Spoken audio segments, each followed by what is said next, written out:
Oh man, her booty fat, look at that booty. Her booty fat, look at that booty. Her booty fat, look at that booty. Her booty fat, look at that booty. I'ma blow a couple racks on her. I'ma blow a couple racks on her. Sup? Morgan was heading to this weekly improv show, but his friend, whom he usually went with, was out of town. Right. So he posted an open invite on a university Facebook group. Morgan got exactly one response from this random girl, Alice. She came to the show and they hit it off big time. Cue the coffee meetups, the Netflix binges, they started dating. Damn. Life was pretty good for a while. Then came the first messages. This man Morgan had never met, named Eric, was sending angry Facebook DMs detailing why Morgan's not a good boyfriend and that he's hurting Alice and how he just doesn't understand her like Eric does. Morgan was a bit annoyed, but mostly confused. He talked to Alice about it, but she just hand-waved it away. He's a jerk, she said. I don't hang out with him anymore. It wasn't the most satisfying explanation, but aggressively jealous guys aren't exactly an anomaly. So Morgan just blocked him and thought that was the end of it. A few months passed by. Alice had planned to study abroad, so when Morgan came back to school, she was already halfway across the world. It was only a few months, he thought. No big deal. But over those next few months, Morgan would become Facebook acquainted with a myriad of strange individuals. There was Leah. She sent an array of messages justifying Eric's anger, reiterating that Morgan's relationship was unhealthy and toxic, and that Alice and Eric have much better history. She also included a blurry photo of a girl sitting on top and making out with a skinny guy. Both of their faces were obscured, but Leah swore it was Alice and Eric from some time during the summer. There was Nick. His Facebook pic was a guy on a skateboard in front of a sunset. He readily admitted that he had feelings for Alice, but made clear that neither he nor Eric had any right to be upset about her not being with them. He said that Leah and Eric were liars and he tried to set them straight. Relative to the others, he seemed semi-okay, but he let slip a few really bitter-sounding messages. There was Hannah. She showed up after Morgan blocked Leah. She claimed to be a childhood friend of Alice. There was Chris. He would send one cryptic message every once in a blue moon. He never replied to any of Morgan's messages. What the hell is that? There was Mark. He apologized for the actions of the others. He tried to fill Morgan in on the group's dynamics and history. In the physical absence of Alice, he offered to meet him to talk. They set up a time and place, but he never showed up and Morgan never heard from him again. There was Sarah, there was David, there were so many. This was all spread over a period of time. Morgan usually blocked or stopped hearing from one person before hearing from another. Meanwhile, Alice is extremely difficult to get a hold of. Even when she responds, she's really dismissive of the whole subject. I don't know what to do. Nah. What you say? Speak up, bitch.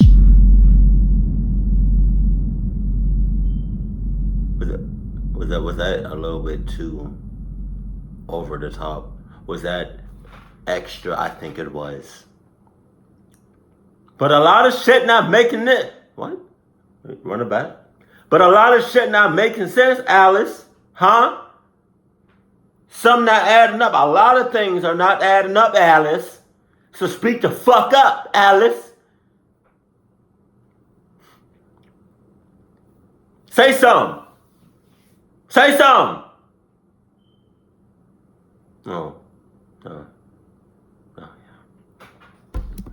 Said, and then Morgan gets an accusation. One day Alice sends him the question, who's Mary?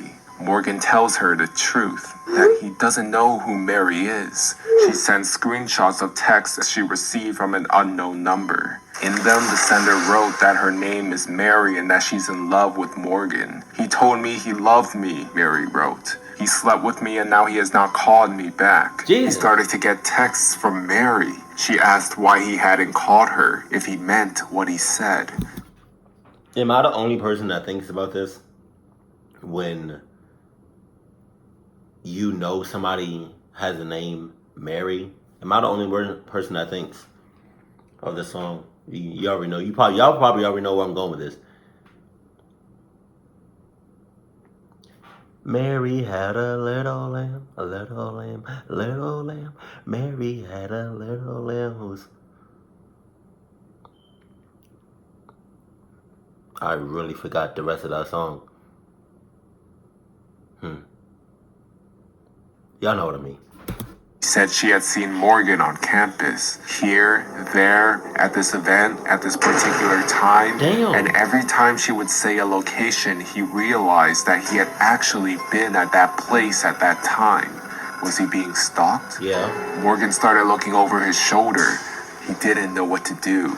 He had no face and no name to report. He calls Alice and tells her he can't do this anymore. Morgan had no clue what was going on, but he knew somehow that they were all involved and he wanted no part in it. And he cut off all contact with Alice.